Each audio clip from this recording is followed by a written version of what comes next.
साथियों, आजादी का अमृत महोत्सव और बिहार विधानसभा के 100 वर्ष का यह ऐतिहासिक अवसर हम सभी के लिए, प्रत्येक जनप्रतिनिधि के लिए आत्मविवेचना और आत्मनिरीक्षण का भी संदेश लेकर आया है। हम अपने लोकतंत्र को जितना मजबूत करेंगे, उतनी ही मजबूती हमारी आजादी को मिलेगी, हमारे अधिकारों को मिलेगी। आज 21वीं सदी में दुनिया तेजी से बदल रही है। नई जरूरतों के हिसाब से भारत के लोगों की, हमारे युवाओं की आशाएं, अपेक्षाएं भी बढ़ रही है। हमारी लोकतांत्रिक व्यवस्थाओं को इसके हिसाब से तेज गति से कार्य करना पड़ेगा। आज जब हम आजादी के 75वें साल में एक नए भारत के संकल्प के साथ आगे बढ़ रहे हैं, तो इन संकल्पों को आगे बढ़ाने की जिम्मेदारी हमारी संसद और विधानसभाओं पर भी है। इसके लिए हमें ईमानदारी और निष्ठा से दिन रात मेहनत करने की जरूरत है। देश के सांसद के रूप में, राज्य के विधायक के रूप में हमारी ये भी जिम्मेदारी है कि हम लोकतंत्र के सामने आ रही हर चुनौती को मिलकर हराएं।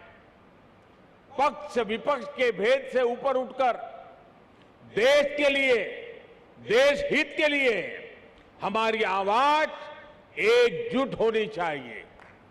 जनता से जुड़े विषयों पर सदन सकारात्मक संवाद का केंद्र बने।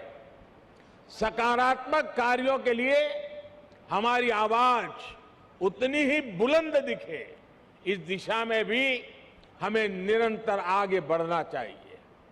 हमारे आचरण से ही हमारे देश की लोकतांत्रिक परिपक्वता प्रदर्शित होती है और इसलिए दुनिया के सबसे बड़े लोकतंत्र के साथ साथ हमें दुनिया के सबसे परिपक्व लोकतंत्र के रूप में भी खुद को आगे बढ़ाना है। साथियों, मुझे खुशी है कि आज देश इस दिशा में सकारात्मक बदलाव देख रहा है। मैं अगर संसद की बात करूं तो पिछले कुछ वर्षों में संसद में सांसदों की उपस्थिति और संसद की प्रोडक्टिविटी में रिकॉर्ड वृद्धि हुई है। और अभी विजय जी ने भी विधानसभा का ब्यौरा दिया।